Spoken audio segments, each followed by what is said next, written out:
자, 107의 이론 문제를 풀겠습니다. 107의 전산세무 2급 이론 문제입니다. 107의 전산세무 2급 이론 문제. 자, 1번 다음 중 재고자산에 취득원가에 포함되지 않는 것은, 자, 여기에 부동산 매매업자가 부동산을 취득하기 위해 지출한 취득세, 취득세는 취득원가에 가산하죠. 그러니까 부동산 매매업자는 재고자산이죠. 부동산 샀다 팔았다 하는 사람이니까 그게 상품이 되는 거예요. 여하튼 상품이 됐던 뭐 건물, 뭐 부동산 토지가 됐던 취득할 때 들어가는 취득세는 가산하죠. 상품도 매입할 때 들어가는 재비용은 다 가산하죠. 컴퓨터를 수입하여 판매하는 소매업자가 컴퓨터를 수입하기 위하여 지출한 하역료, 하역비라든가 관세 이런 것도 이 컴퓨터가 상품이죠. 수입해서 판매하니까 이것도 다 가산합니다. 취득원가에 다 포함됩니다. 1번, 2번.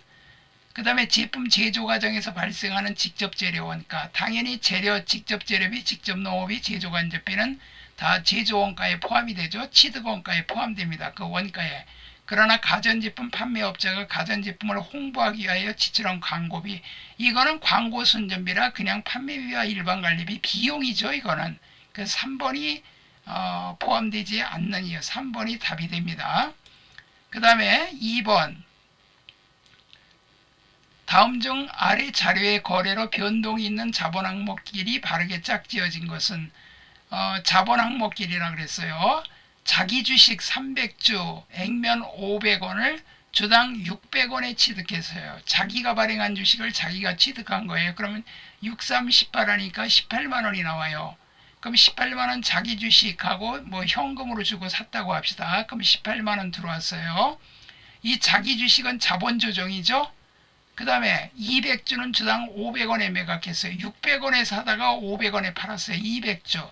600원이니까 6인엔 12, 12만원 자기 주식이 나가는데 500원에 매각했으니까 5인은 10, 10만원 밖에 못 받았어. 그럼 2만원 손해봤죠? 자기 주식 처분 손실. 자, 이것도 자본 조정이에요. 자본의 마이너스 항목이에요. 자기 주식도 마찬가지고, 내가 발행한 주식을 내가 가지고 있으면 그만큼 자본 조달이 안 된 거죠. 그건 종이 쪽지나 뭐 다름없는 거예요. 근데 나머지 100주는 소각했다. 소각이라는 건 태워버렸다. 쉽게 말하면 자본을 줄였다 이 말이에요. 100주인데 이거는 액면으로 줄입니다. 그러니까 여기 5만원, 자본금 5만원 줄어들고 자기 주식은 600원에 사왔으니까 100주니까 여기 지금 300주 중에 200주 팔고 100주 남은 거 600원이니까 자기 주식이 6만원이 사라지고, 이거는 감자차손이 됩니다. 감자차손도 자본조정이죠. 그러니까 여기는 자본금하고 자본조정만 돼 있는 거죠. 자본 항목을 그 자본 항목끼리라 그랬지 현금 같은 건 신경 쓸 거 없죠. 그럼 자기 주식도 자본 조정이고, 자기 주식 처분 손실도 자본 조정이고, 감자차손도 자본 조정이고, 그러니까 3번이 답이 되겠죠. 자본금과 자본 조정. 그래서 자기 주식 처분이익과 자기 주식 처분 손실은 그 분기할 때 잔액이 있으면 퉁쳐갖고 큰 금액 하나만 남겨둡니다. 자, 다음 자료 이용하여 2023년 매도가능증권 처분 손익을 구하면 얼마인가? 자, 여기를 22년 매도가능증권 1000주를 7,000원에 샀어요. 그럼 이걸 분개를 해보면 1000주니까 700만원, 매도가능증권 700만원, 현금 700만원. 그 다음에 12월 말일 결산이에요. 1000주에 대하여 공정가치, 평가이익 200을 인식했다. 그러니까 200이 올랐다는 얘기예요. 그가 700만원에 샀는데 200이 올라서 900만원짜리가 됐다는 얘기예요. 매도가능증권 200, 평가이익 200. 그러니까 매도가능증권은 현재 900짜리가 되죠. 그런데 이 1000주 중에 100주를 갖다가 6,000원에 처분했어요. 자, 100주를 6,000원에 처분했으니까 60만원을 현금으로 받았는데, 매도가능증권은 여기가 지금 얼마가 됐냐면 900만원이 됐어요. 900만원. 900만원이 지금 1000주니까 그 중에 100주예요. 100주. 그러니까 10분의 1이죠. 900만원의 10분의 1인 90만원이 매도가능증권 나가고, 그 다음에 매도가능증권 평가이익도 10분의 1이 없어져야 돼요. 여기 매도 가능 증권 평가일. 다 팔은 게 아니잖아요. 다 팔았다면 이게 다 없어지겠지만 다 팔은 게 아니고 10분의 1만 팔았으니까 여기에 10분의 1만 20만 원만 없어지고 나머지가 매도 가능 증권 처분 손실이 됩니다. 그래서 여기 매도 가능 증권 처분 손실, 처분 손익을 구하면 얼마인가? 그러니까 매도 가능 증권 처분 손실 10만 원. 2번이 답이 됩니다. 이게 조금 난이도가 있죠. 시간이 많이 걸릴 것 같으면 쉬운 거 다 풀고 나중에 시간 남을 때 푸세요. 자, 한두 문제는 너무 시간 많이 걸리는 거 붙잡고 있으면 손해볼 시간이 모자랄 것 같으면 한 문제, 두 문제는 그냥 버려도 돼요. 12문제 이상만 맞추면 됩니다. 다음 중 충당부채에 대한 설명으로 가장 옳지 않은 것은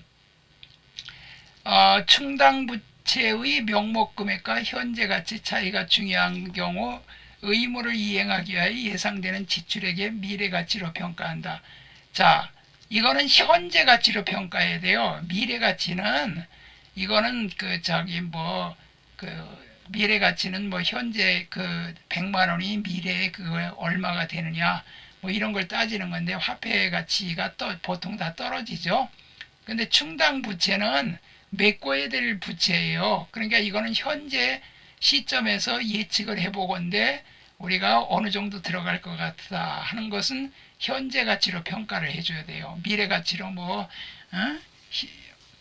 미래 가치로 계산해 갖고 뭐 그런 거 복잡하게 할 필요가 없어요. 이거는 충당부채는 최초 인식 시점에서 의도한 목적과 용도로 사용해야 된다. 이게 이제 보통 충당부채 대표적인 게 뭐 수선 충당금, AS 충당금 같은 거 있잖아요. 스마트폰 팔면은 스마트폰 나중에 1년 내로 뭐 고장 나면 무료로 AS 해주잖아요. 그런 것들이에요. 그리고 뭐 퇴직급여 충당부채 뭐 이런 걸 충당부채라 그래요. 이건 완전히 부채입니다. 이건 부채. 평가 계정이 아니에요. 부채입니다. 자, 원래 의도한 목적과 용도로 사용해. 당연히 서비스 수선 충당 그거는 수선할 때 사용해야 되겠죠. 충당부채로 인식하기는 과거의 거래 결과로 현재 의무가 존재해야 하고 과거의 거래 결과 스마트폰을 과거에 팔았으니까 현재 AS 하러 오면 고쳐줘야 될 의무가 존재하고 그 의무를 이행하기 위해 자원이 유출될 가능성이 매우 높아야 된다. 당연히 1년 AS 보장했으니까 돈이 나갈 가능성이 높죠. 충당부채로 인식하는 금액은 현재 의무를 이행하는 데 소요되는 지출에 대한 보고기간 말 현재 최선의 추정치여야 한다. 다 맞아요. 그러니까 이거는 미래가치가 아니라 현재가치로 평가해야 돼요. 자, 여기부터는 계산 문제인데 오히려 이게 더 쉬워요. 순양한 영업부가 사용하던 승합 자동차를 중고차 매매 중개 사이트를 이용하여 800에 처분하고 중고차 매매 중개 사이트 중개 수수료 75만원을 차감한 785만원을 지급받았다. 다음은 처분한 승합차 관련 자료로 아래의 감가상각법에 의하여 감가상각했다. 자, 그러면 아래의 자료를 이용하여 계산한 유형자산 처분 손익은 얼마인가? 그러면 여기 취득원가가 지금 1,500만 원이거든요. 여기 취득원가 1,500만 원, 1,500만 원이고 잔존가치는 없어요. 그럼 내용연수 5년 후 나눠요. 5년 후 나누는데 이게 작년에 취득했어요. 22년 1월 1일. 그러면 금년 23년 12월 말이란 2년 지났죠. 그러니까 2년치 감가상각하니까 5년으로 나눠갖고 2를 곱하니까 5분의 2 하니까 600이 나와요. 감가상각 두 개가. 그러면 장부가액은 1,500인데 600이 꼬물이 됐단 말이야. 1,500짜리의 자동차가 600만 원만큼 가치가 줄었으니까 현재 가치는 900짜리예요. 900짜리를 지금 785만 원에 팔았어. 그러니까 900짜리 785만 원에 팔으니까 여기 처분가액이 785만 원인데 요거가 장부가액하고 비교하니까 15만 원. 115만 원. 115만 원 손해봤죠? 115만 원 손해봤어요. 처분 손실 115만 원. 이게 분개하면 더 쉽죠. 대변에 그 차량 운반구 1,500만 원, 자변에 감가승강 2개 얼마예요? 600. 그 다음에 현금으로 785만 원. 그러면 차변하고 대변 비교하면 대변이 많으니까 차변의 유형자산 처분 손실. 그러니까 분개 이렇게 계산으로 나오니까 복잡하지, 분개를 해버리면 오히려 더 간단해요. 자, 그러니까 분개를 하는 식으로 하세요. 4번이 답이에요. 손익계산서에서 확인할 수 있는 항목을 고르시오. 손익계산서에서 확인할 수 있는 거, 단기제품 제조원가, 원재료 사용액, 제조간접비, 기말제공, 이거는 다 제조원가 명세서고, 손익계산서에는 기초제품 재고액, 기말제품 제조액, 그리고 단기제품 제조원가, 기초제품 재고액에다 단기제품 제조원가 더하고 기말제품 재고액을 빼면 매출원가가 나오잖아요. 그러니까 3번이 답이죠. 우리 그 손익계산서에 그 매출원가 구할 때 이 단기제품 제조원가를 집어넣잖아요. 이게 매입액하고 똑같은 거예요. 자, 그 다음에 다음 중 변동원가에 대한 설명으로 옳지 않은 것은, 조업도가 증가하면 단위당 변동원가도 증가한다. 이게 틀렸죠? 조업도가 증가하면 총원가, 총변동원가도 증가한다. 그래야 맞죠?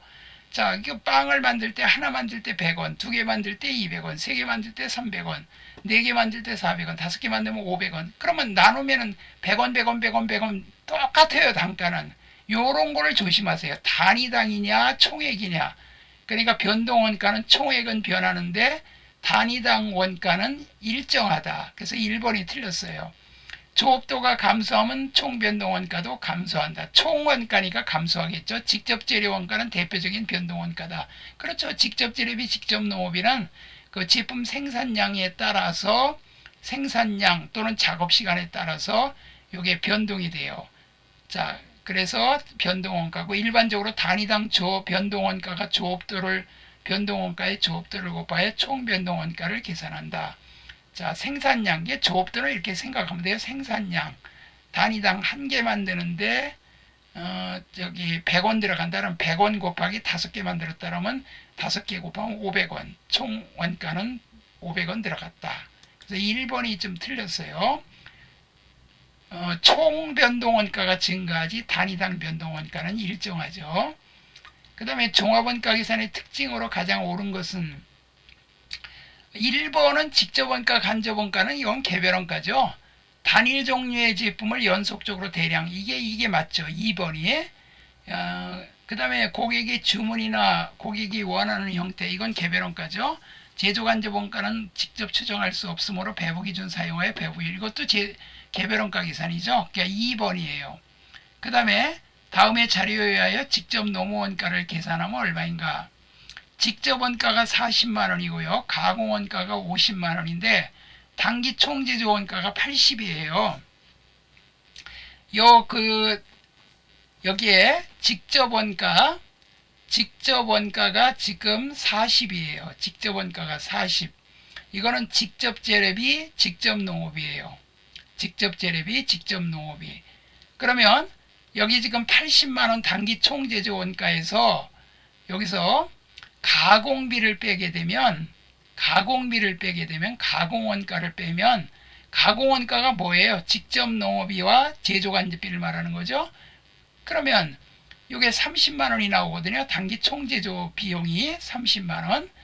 그러면 이게 지금 직접 원가, 여기에 지금 요게 재료비란 말이에요. 직접 재료비, 가공원가. 이 총제조 원가라는 것은 직접 재료비, 직접 농업비, 제조간접비를 다 더한 거야. 거기에서 가공비는 직접 재료비를 뺀 나머지 금액이란 말이야. 그러니까 빼니까 여기 직접 재료비가 30만 원 나왔는데, 기초원가는 직접 재료비, 직접 농업비를 더한 거니까 40에서 30 빼니까 10만 원 나오죠.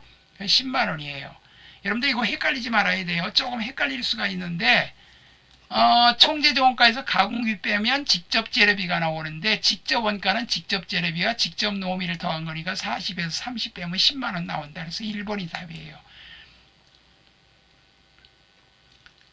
자, 요 회 문제는 이론이 좀 어렵게 나왔네요. 다음 부분의 용역수수 관계와 원가 발생이 다음과 같을 때 단계 배부법에 의하여 보조 부문 원가를 제조 부문에 배부한 3라인 여기에 집계되는 제조 원가를 구하시오. 그랬어요. 3라인에 집계되는 제조 원가를 구하시오. 그러면 여기 지금 뭐부터 배부해요? 가공 원가부터 배부한다 그랬죠? 가공 부분의 원가 요 40만원부터.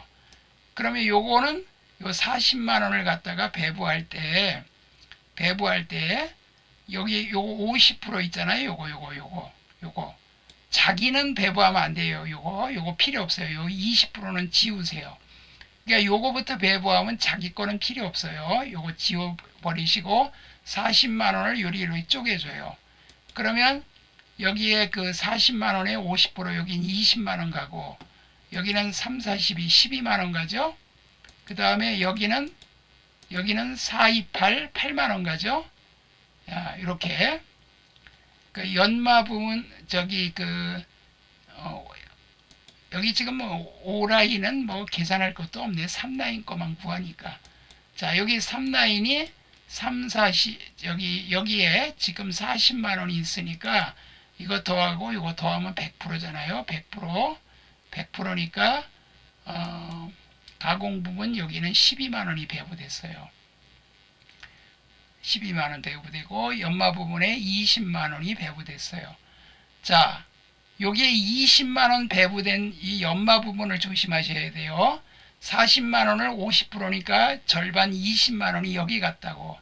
여기는 12만원 같고 여기다 쓰면서 문제를 풀어야 돼요. 여기 12만원, 여기 20만원.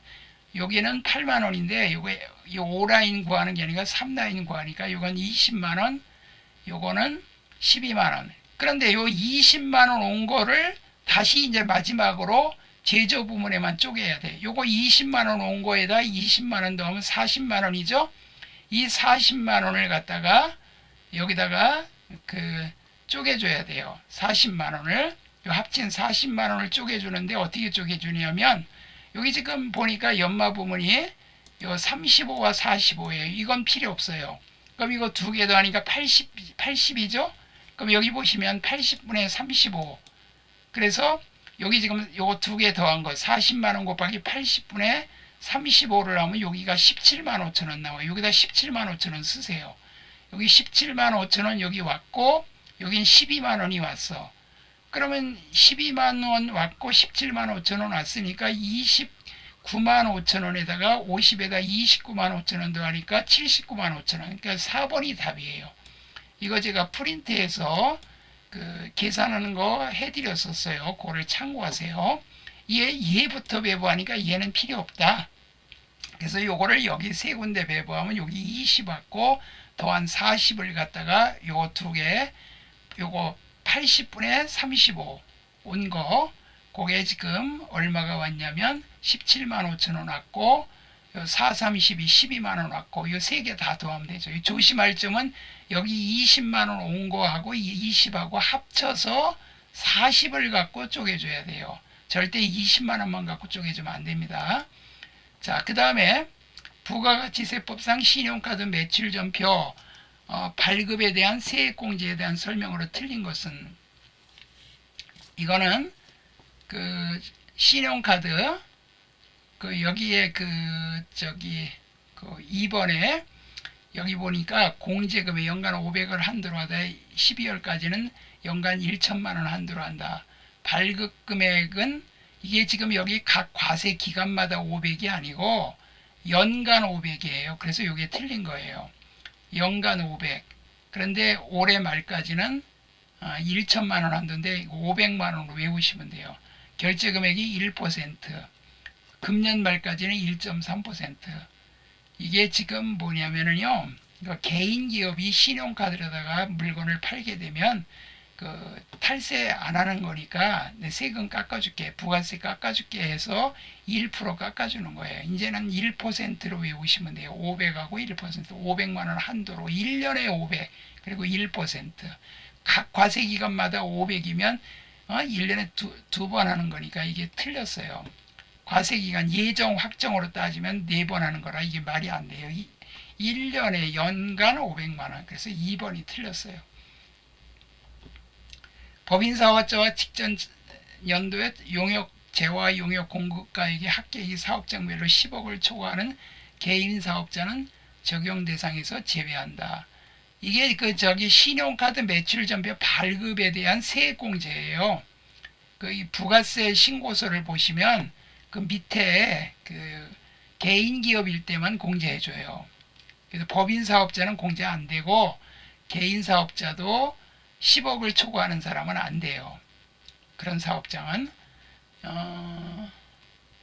자, 현금 영수증도 공제가 되고 납부세액을 초과하면 초과는 없는 거로 보고 세금 범위 내에서만 깎아주는 거니까 2번이 틀렸어요. 자, 여기는 다음 일반과세자 1기의 매출 관련 자료다. 부가가치세 매출세액은 얼마인가? 매출세액은 얼마인가? 여기가 지금 2천만 원이 있죠? 2천만 원. 판매장려금은 현찰로 주는 거라 이건 아무 관계 없어요. 부가세하고 이건 판매비와 일반관리비예요. 이걸 받으면 영업의 수익으로 보는 거고 주면은 판관비니까 요거는 부가세와 관련 없고 현찰로 나간 거니까 요 매출액에서 애누리 빼면 1,700만 원 나오죠. 이게 실제로 파는 게 1,700이에요. 그러면 1,700만 원이 매출액인데 거기 10%이니까 170만 원이겠죠. 당연히 이거 부가세, 이게 제일 쉽네. 여기서 이거 빼면 매출액에서 매출 애누리, 매출 할인, 매출 할인을 뺀 금액, 그 금액이 순매출액이에요. 순매출액의 10%를 해주는 게 과세 표준입니다. 부가가치세법상 의제매입세액 공제에 대한 설명으로 옳은 것은 의제매입세액, 법인 음식점은 의제매입세액 공제를 받을 수 없다. 받을 수 있어요. 의제매입세액 공제는요, 농산물을 가지고 면세로 사다가 음식을 만들어 팔든지 아니면 통조림 같은 거 제조를 해서 팔든지 하는 그런 데에서 매입할 때는 부가세를 한 푼도 안 내고 면세로 사왔는데 매출할 때는 부가세를 받아가지고 몽땅 세무서에 내야 되니까 부가세 공제받는 게 하나도 없잖아. 그러니까 이거 안 되겠다. 그래가지고 부가세를 좀 공제를 해주자 해가지고 매입세액이 있는 걸로 의제해서 매입세액이 있는 걸로 간주해서 공제를 해주는데 이게 뭐 개인 음식점은 108분의 8 뭐 이렇게 하고 중소기업 제조업은 104분의 4 법인 제조업은 102분의 2 뭐 이렇게 되고 근데 간이과세자는 의제매입 공제를 받을 수가 없어요. 지금 옳은 걸 물어봤잖아요. 간이과세자는 원래 4,800만원 공급대가 4,800만원 미만은 아예 세금을 안 내요. 그러니까 의제매입 공제 혜택도 받을 수가 없어요. 이거는 영수증 발행밖에 못하고 세금공제에서 발행도 못하고 4,800만원 초과 8천만원 미만인 경우만 발행이 가능하고 그러니까 2번이 맞아요. 이 면세 농산물은 사용한 날이 속하는 그것이 아니고 여기 있듯이 구입한 날이 속하는 과세기간에 공제를 해줘요. 일반 과세자인 음식점은 농업인으로부터 이 음식점은요 농업인한테 구입하면 공제가 안 됩니다. 농업인한테 구입하면 공제 안 돼요. 반드시 사업자한테만 구입해야 돼요. 그러나 제조업은 농업인한테 구입해도 공제를 해줍니다. 그래서 요거는 프린트에 제가 다 써놨으니까 그걸 보고 참고로 공부를 하시기 바랍니다. 간이과세자는 공제 받을 수 없어요. 자, 그 다음에 일용근로자. 자, 일용근로자는요 공제되는 게 많아요. 자, 소득공제가 요거 보세요. 일당을 20만원 받았는데 411에서 80을 받았어. 그런데 근로소득공제 일용근로자는 정규직하고 다르잖아요. 그러니까 불규칙적으로 일하니까 공제를 왕창 해줘요. 그럼 하루에 일당 20에서 15만원을 뺀 5만원에 대해서만 과세 표준이에요. 그 5만원을 4일하면 5, 4, 20만원. 그러니까 20만원에 대해서만 공제를 해주는 거예요. 그래서 20만원에 대해서 그 6%를 세율을 곱합니다. 6%. 그냥 6% 이런 방법으로 계산해도 되고 그냥 요거 뺀 5만원 4일이니까 20만원 곱하기 6% 6이는 12 12만원 나오잖아요. 12만원 12,000원 나오잖아요. 그러니까 그 20만원에 6%니까 10%면 2만원 12,000원 나오네요. 12,000원 나온 거에서 다시 55%를 빼줍니다. 그러니까 12,000원 나온 거에 45%만 내요. 12,000원에 45%. 그럼 그거 계산하게 되면 5,400원 나와요. 계산기로 두들겨 보면 나오죠. 그러니까 쉽게 말하면 그 15만원까지는 면세예요. 15만원까지는 소득세 안 냅니다. 그 초과되는 금액에 대해서 6%인데 무조건 6%예요. 이건 누진세가 아니야. 그냥 무조건 6%야. 100만원을 받든 1000만원을 받든 일용근로자는 무조건 6%예요. 그 6% 나온 금액의 55%를 또 공제하고 45%만 내는 거야. 그래서 세금이 엄청 작아요. 그래서 80만원 받아도 세금이 5,400원 밖에 안 돼. 그 다음에 접대비에 관련 설명이다. 아래 빈칸에 들어갈 금액으로 올바르게 짝지어진 것은 자, 사업자가 한 차례 접대에 지출한 접대비 전 경조금은 20만원까지 됩니다. 뭐 결혼이라든가 뭐 부조 이런 거 할 때는 20만원까지는 뭐 결혼하면 청첩장만 있으면 돼요. 부고장이나. 그럼 20만원까지 공제됩니다. 그 외의 경우는 3만원을 초과하는 적격증 및 미수치 접대는 필요경비에 산입하지 않아요. 그러니까 3만원. 그래서 4번이 답이에요. 20만원, 3만원.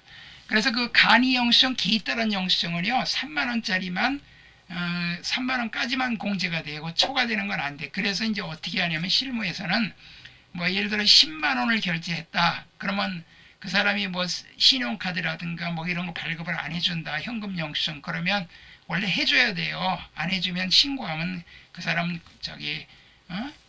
가산세 물어야 돼요. 그런데, 보통 일반적으로 그냥, 간이 영수증 4장 달라 그래갖고 3만원, 3만원, 3만원, 2만원, 만원, 뭐 이런 식으로 2만원, 2만원 하든가 이런 식으로 해서 해갖고 증빙을 실무에서 그렇게 쓰기도 해요. 자, 이렇게 됐고요. 요게 이제 요게 107회의 이론이고요. 그 다음에 이제 108회 이론을 하겠습니다. 108회 이론입니다. 전산세무이익의 108회 이론. 자, 다음 중 회계 정책 추정의 변경 및 오류에 대한 설명으로 틀린 것은 회계 추정 변경의 효과는 당해의 회계연도 개시일부터 적용한다. 틀린 거를 물어봤어요. 추정은 그 금액을 말하는 겁니다. 예를 들면 감가상각이라든가 대손상각 그 퍼센트, 감가상각의 뭐 내용연수를 바꾼다든가 뭐 상각률을 바꾼다든가 정액법, 정률법 뭐 이렇게 바꾼다든가 이런 거 이게 추정 변경은 지금 현재 하면 이번 연도부터 앞으로 적용하는 거예요. 이걸 전진법이라 그래요. 그런데 변경된 회계 정책의 변경은 원칙적으로 전진이 아니라 이거는 정책은요. 유가증권을 이동평균법이나 총평균법으로 평가하거나 그 재고자산을 뭐 선입선출법, 후입선출법, 이동평균법, 총평균법 이렇게 바꿔갖고 하는 걸 정책의 변경이라 그래요. 그런 거는 소급해서 해야 돼요. 소급해서. 소급 적용한다. 그래서 2번이 틀렸어요. 그러니까 추정은 금액을 변경하는 거고 정책은 그 글자 그대로 뭐 선입선출법을 채택할 거냐 뭐를 할 거냐 이런 거예요. 이런 거는 전진이 아니라 그 소급법, 작년 재무제표까지 수정해야 돼요. 자, 그래서 2번이 답이고요. 맥이 동일한 회계 추정을 사용하면 비교 가능성이 증대되어 유용성이 향상된. 그러니까 동일하게 추정, 뭐 감가상각을 뭐 정액법으로 한다. 그럼 꾸준하게 정액법으로 하면은 비교 가능성이 증대되겠죠. 맥이 동일한 회계 정책을 사용하면 비교 가능성이 증대되어 재무제표 추정이나 정책이나 똑같이 쓰라 이 말이에요. 2번이 틀렸어요. 소급하에 적용한다. 자, 그 다음에 추정 변경하고 정책 변경을 구분할 수가 없을 때는 회계 추정 변경, 금액 변경을 그거로 그냥 이렇게 합니다. 다음은 주식 배당에 대한 설명으로 가장 옳지 않은 것은 주식 발행 회사의 순자산은 변동이 없으며 주주 입장에선 주식 수 및 단가만 조정한다. 이 주식으로 배당을 받으면요 분개를 안 합니다. 그러니까 주식 수와 단가만 변경해요. 주식 발행의 회사의 입장에서는 배당 결의일에 미처분이여금이 감소한다. 그렇죠. 미처분이여금 우리가 전산회계에서는 2월 이여금으로 이렇게 바꿔서 2월 이여금으로 처분하죠. 그래서 차변의 2월 이여금, 대변의 미교부 주식 배당금 뭐 이렇게 분개를 하죠. 그래서 주식의 주당 액면가액이 증가한다. 액면가액이 증가하는 것은 아니고요. 액면가액은 변동이 없어요. 주식 발행 회사의 자본금이 증가한다. 자본금은 주식을 배당했으니까 자본금은 증가하겠죠. 여기 자본금 분개가 되죠. 미처분 이여금, 미교부 주식 배당금, 요거 자본금, 요거 또는 2월 이여금, 미교부 주식 배당금 이렇게. 그래서 여기는 3번이 틀렸어요. 액면가액이 증가되는 게 아니고 이거는 액면은 그냥 똑같아요. 똑같은데 자본금만 늘겠죠.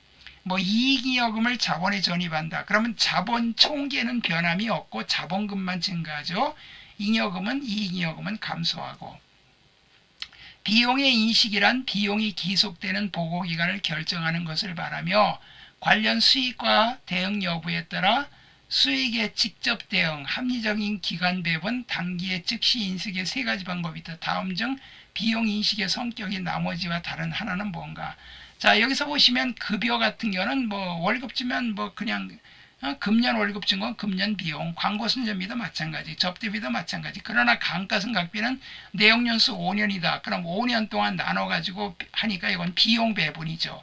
비용 배분을 해주는 게 감가상각이에요. 그래서 1번이 다른 거와 성격이 좀 다르죠. 똑같은 비용이지만. 그 다음에 4번 다음 중 재무상태표와 손익계산서 모두 영향을 미치는 오류에 해당되는 거. 자, 여기는 감가상각비를 과대 계상하는 거.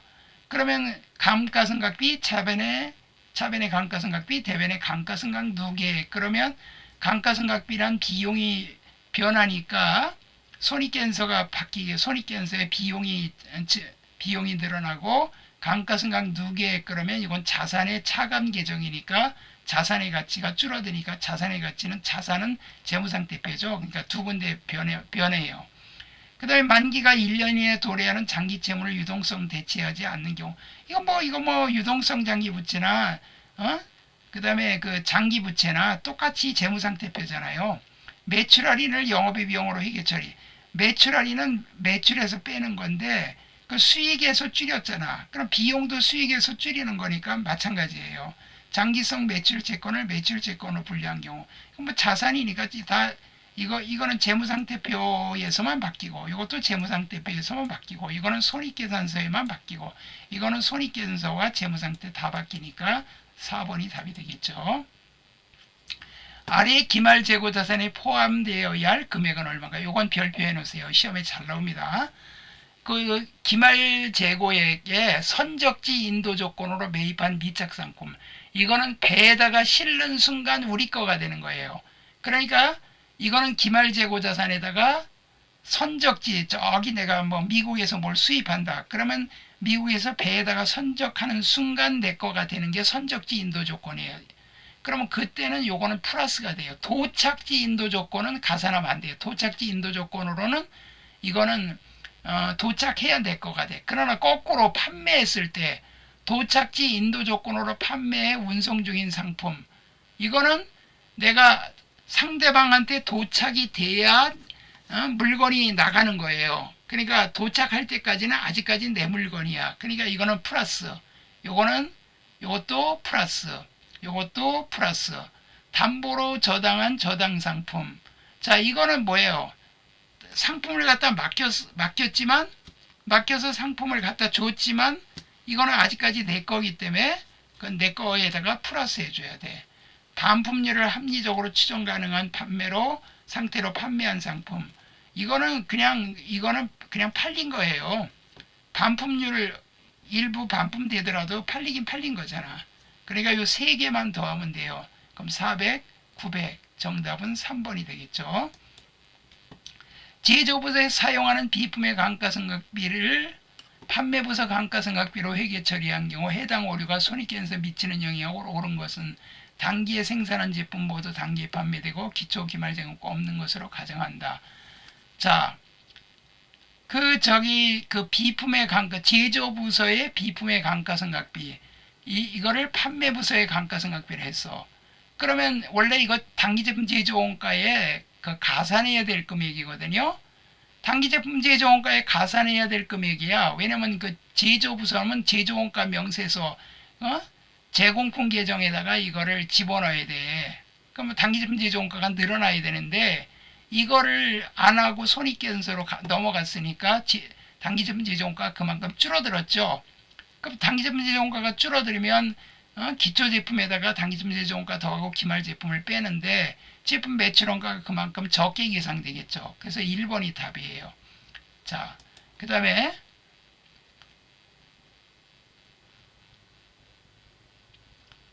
다음에 광명의 원가의 자료다. 당기 가공원가는 얼마냐?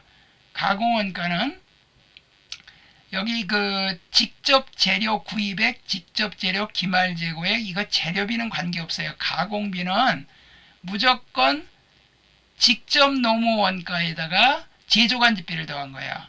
그러면 직접 노무 원가 20에다가 고정 제조간접비 50을 더하고 그 다음 변동 제조간접비는 직접 노무 원가의 3배니까 뭐 이거는 뭐 2, 3은 60만 원이지. 그럼 이거 60만 원이니까 60만 원에다가 50 더하니까 110만 원. 그 다음에 110만 원에다가 20 더하니까 130만 원. 정답 3번이네요. 그래서 그 직접 농업이 고정제조간접비, 변동제조간접비, 고정제조간접비와 변동제조간접비 다 제조간접비입니다. 그래서 직접 농업 위에다가 제조간접비를 더한 게 가공원가다 하는 거. 그 다음에 8번. 다음 자료에서 설명하는 원가 행태의 예시로 가장 올바른 것은 조업도가 0이라도 일정한 원가가 발생하고 조업도가 증가할수록 원가 비례적으로 증가한다. 혼합원가라고 한다. 이거는 그 조업도 하나도 안 써도 기본요금이 나오는 거예요. 여러분들 기본요금 나오는 게 뭐가 있어요? 전기요금이죠? 전기요금은 여러분들이 집에 집 다 비워놓고 그냥 이렇게 뭐 전기 다 꺼놨어. 냉장고 세탁기까지 다 꺼놨어. 꺼놓고 어디 갔다 왔어. 한 달 동안 어디 갔다 왔어. 그래도 요금이 나와. 기본 요금이. 그게 전기 요금이에요. 전기 가스 같은 거. 4번 준변동비에 대한 설명이에요. 그 다음에 종합원가 계산 제도와의 다음에 물량흐름 자료를 참고해 기업과 니은의 차이를 구하면 자, 평균법에 의한 가공비 완성품 환산량은 몇 개이고 선입선출법에 의한 가공비 완성품 환산량은 몇 개다. 자, 평균법은 완말, 선입선출법은 완초말로 구하면 돼. 그리고 재료비가 공정 투입이 되었더라도 이건 가공비만 구하는 거니까 재료비는 100%로 하지만 여긴 재료비를 구하는 게 아니라 가공비를 구하니까 신경 쓸 거 없어요. 이 가공비는 항상 환산해야 돼. 전반에 걸쳐. 우리 밥할 때 쌀은 그 밥통에다가 전부 다 밥할 때 씻어갖고 집어넣고 치사 버튼 누르잖아. 그러니까 쌀은 제조 착수 시에 다 투입돼.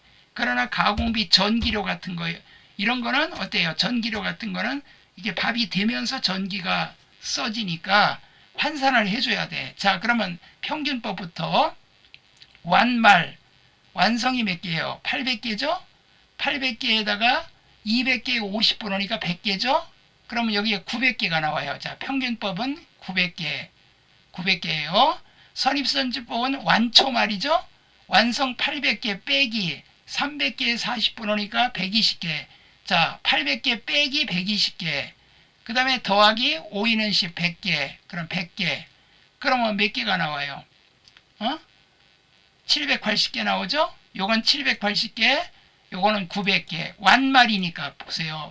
800개인데 200개 50%니까 100개니까 완말. 800개 플러스 100개니까 900개가 평균법이고 평균법으로 구한 기말제공금의 평균법에 의한 완성금 환산량. 이 완성금 환산량을 완성금 수량에다 곱하면 완성금 원가 나오고 기말제공금 여기 환산량이 곱하면 기말제공금 액이 나와요. 물론 이제 요거는 이제 가공비니까 재료비까지 더해야 되겠죠.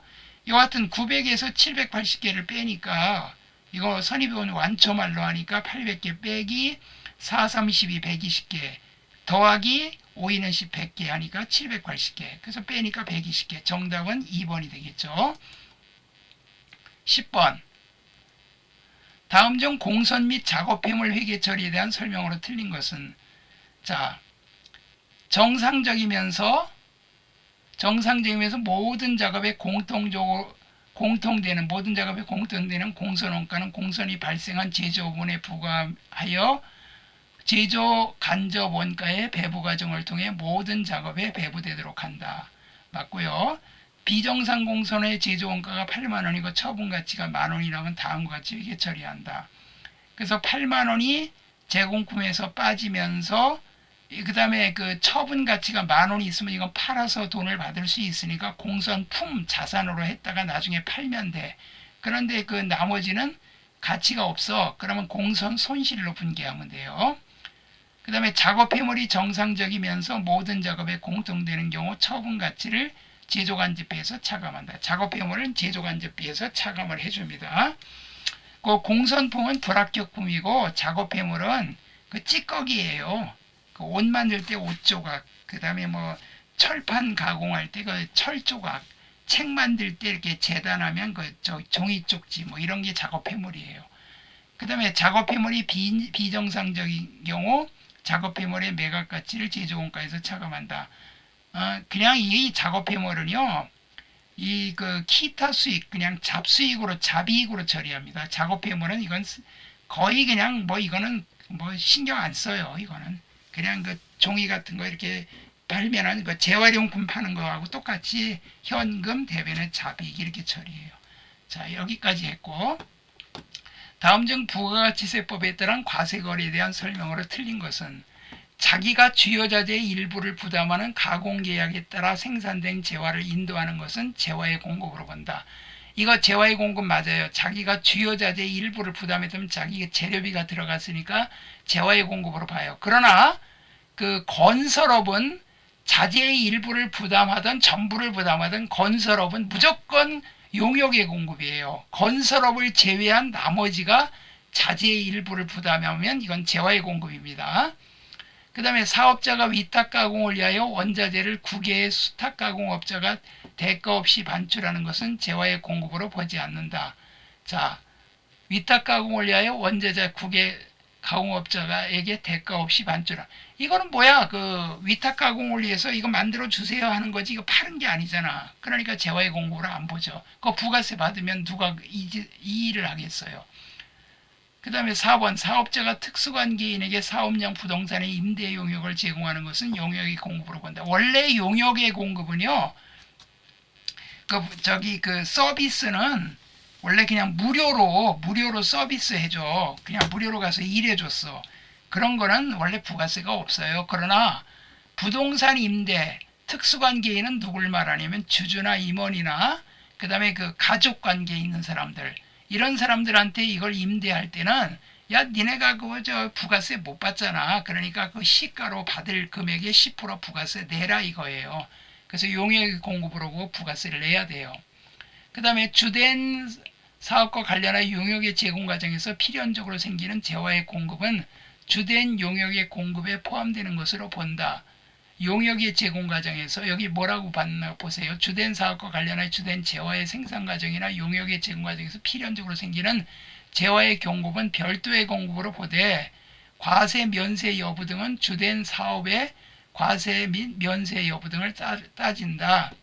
그러니까 여기에 지금 별도의 공급으로 보지만 과세 면세 여부 등은 주된 사업의 과세 면세 여부 등을 따른다. 여러분들 컴퓨터 책 뒤에 CD 붙어 있죠? 컴퓨터 책이 면세잖아요. 그럼 CD는 원래 과세인데 책에 붙어 있는 거기 때문에 그거는 그냥 책 따라서 면세로 본다 이 소리예요.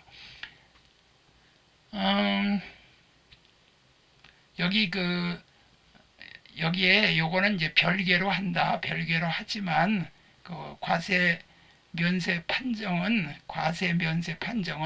주된 재화의 그거를 따른다 이 말이에요. 별도로 보긴 보지만 같이 면세로 본다 이 말이에요. 그것까지 포함해서. 12번 다음 부가가치세법에 따른 신고와 납부에 대한 설명으로 틀린 것은 자 간이과세자의 해당 과세기간의 개시일연제 일반과세자로 변경된 경우 예정교지가 면제된다. 그러니까 원래 간이과세자는 그 소규모 사업자였잖아요. 그러니까 일반과세자로 변경되면 예정고지는 그 면제를 시켜줍니다. 조기에 환급을 받기 위해 신고한 사업자는 이미 신고한 과세표준과 납부한 세액 또는 환급받을 세액은 신고하지 않은 신고했으니까 신고하면 안 되죠. 폐업하는 경우 폐업일이 속한 달의 다음 달 15일까지 과세표준세액을 신고해야 된다. 폐업일이 속하는 달의 다음 달. 그 폐업하는 경우는 폐업일이 그 재화의 공급으로 보고 그 다음 달 25일까지 신고해야 돼요. 그 모든 사업자는 예정 신고 기간에 과세표준과 납부세액을 관할 세무서에 신고해야 된다. 그런데요, 그 개인 사업자는 말입니다. 개인 사업자는요, 예정 고지는 고지서가 날라와요. 그런데 모든 사업자라 그래서 틀렸어요. 여기 밑에 보니까 개인 사업자는 원래 고지서가 날라오거든요. 그러니까 이제 그 예정 신고 기간에 신고를 안 해요. 개인 사업자는 1년에 2번만 합니다. 상반기, 하반기. 하반기 때 확정 신고만 하고 상반기는 그냥 고지서가 날라와요. 그런데 직전 과세기간 공급가액의 합계액이 1억 5천만 원 미만인 법인도 역시 그 고지서가 날라온다 이 소리예요. 그래서 그 모든 사업자라는 말이 들어가서 틀렸어요. 개인과 1억 그 직전 과세기간 공급가액 합계 1억 5천만 원 미만인 법인 사업자. 그러니까 소규모 법인 사업자는 개인하고 똑같이 취급한다 이 말이에요. 다음 중 세금계산서, 그러니까 1번이 틀렸죠. 다음 중 세금계산서에 대한 설명으로 가장 올바르지 않은 거, 틀린 거. 자, 소매업을 영위하는 사업자가 영수증을 발급하는 경우 상대방이 세금계산서를 요구할지라도 세금계산서를 발급할 수 없다. 소매업을 영위하는 사람은요, 요구하면 발급해줘야 돼요. 다만 이제 이런 사람은 발급 못하죠. 목간여입, 목욕, 미용, 그 다음에 간이과세자 4,800만 원 미만, 그 다음에 역외군송, 그 다음에 입장권 발행하는 거, 이런 거, 그 다음에 그 노점상 같은 거, 이런 거는 요구하더라도 발급을 못하지만 소매업을 하는 경우는 발급해줘야 됩니다. 사업자가. 보통 상대방이 사업자가, 영위하는 사업자가 영수증을 발급한 경우 상대방이 세금연서를 요구해 이제 사업자 등록증 주면서 발급해 주세요로 발급해 줘야 돼요. 그러니까 1번이 틀렸어요. 세관장은 수입자에게 세금연서를 발급해야 된다. 세관장이 이건 소비지급 과세 원칙에 따라 수입하는 나라에서 소비하는 나라에서 부가세를 내게 되어 있기 때문에 세관장이 부가세 받아갖고 세무서에 납부해야 합니다. 면세사업자도 재화를 공급하는 경우 계산서를 발급한다. 이 면세사업자는 계산서예요. 세금계산서가 아니고 매입자 발행 세금계산서 발급이 가능한 경우도 있다. 매출자가 세금계산서 발행을 안 해주면 매입자가 발행할 수도 있어요. 다음 중 소득세법상 비과세가 되는 근로소득이 아닌 것은 근로자가 출장 여비로 실제 소요된 비용을 별도로 지급받지 않고 본인 소유의 차량을 직접 운전하여 업무 수행에 이용하는 경우 월 20만 원의 자가운전. 이거 많이 했던 거죠. 그러니까 별도로 그 실비, 별도로 출장비 지급받지 않고 그냥 20만 원 그 자기 차 갖고 회사 업무를 볼 때는 20만 원까지는 자가운전 보조금. 이건 시내인 경우만 해당이 돼요. 저기 부산 갔다 오는데 그렇게 하면 이건 말이 안 돼. 20만 원 갖고 택도 없죠. 그럴 때는 그 별도로 비용을 줘야 돼요. 자, 이거는 시내 그 운행할 때 그럴 때 말하는 거고 회사에서 현물 식사를 제공하는 대신에 별도로 근로자에게 지급하는 월 20만 원의 식대. 그러니까 이거 식사를 제공하지 않고 그냥 20만 원 주는 거야. 바깥에 가서 밥 사 먹어라. 그러면 이거는 면세예요. 그러니까 면세 그러니까 또 부가세하고 헷갈리라. 그러니까 비과세 근로소득이에요. 이것도 비과세 근로소득이고 근로자가 6세 이하의 자녀 보육과 관련하여 받는 급여로서 월 10만 원 이내의 금액 이거는 보육수당 10만 원 이내. 그 다음에 대주주인 출자 임원이 사택을 제공받음으로써 얻느니 이거는 저기 소득세 내야 됩니다. 이거는 그냥 특별한 뭐 이거 저기 비과세에 해당이 안 돼요. 이거는 근로소득으로 과세되며 주주가 아닌 임원의 경우도 임원인 경우는 과세 제외된다. 여기 대주주인 출자 임원이기 때문에 그래요. 만약에 직원이 주주가 아닌 임원의 경우는 비과세예요. 그러니까 이 사택은 회사 근무하기 위해서 필요한 거잖아. 그런데 주주는 배당금을 또 별도로 받잖아요. 그러니까 소득세를 내야 돼. 근데 주주가 아닌 그냥 임원이나 그 종업원들 경우에 사택 제공받는 거는 이거는 그 비과세. 소득세법상 다음 자리에 소득자만 있는 거주자 2023년 기속 종합소득금액은 모두 얼마인가? 자, 여기에 사업소득금액이 2,500만 원이에요. 그 다음에 사업소득금액 음식점업이 요건 결손입니다. 요거 결손금 1,000만 원. 요거 세모는 마이너스란 뜻이에요. 사업소득에 그 비주거용 부동산 임대, 상가 임대하는 거예요. 상가 임대하는 거, 이거는 임대업에 이 결손 난 거는요, 종합소득에서 공제하면 안 돼. 이거는 다음 연도에 같은 부동산 임대업에서 이익이 나면 그때 공제해야 돼. 그러니까 요건 지워버리세요. 요건 해당이 없어요. 그 다음에 근로소득금액도 해당이 돼요. 그런데 양도소득금액은 종합소득이 아니에요. 이건 별도로 분류소득입니다. 양도소득과 퇴직소득은 아예 별도로 과세를 합니다. 그렇기 때문에 우리가 여기서 종합소득은 2,500에서 1,000만 원 빼고 그 다음에 근로소득 3개를 더한 거야. 그래서 금액이 2,800. 2번이 답이 됩니다. 자, 이렇게 답이 돼서 이제 이렇게 107회와 108회 이론을 풀어봤습니다.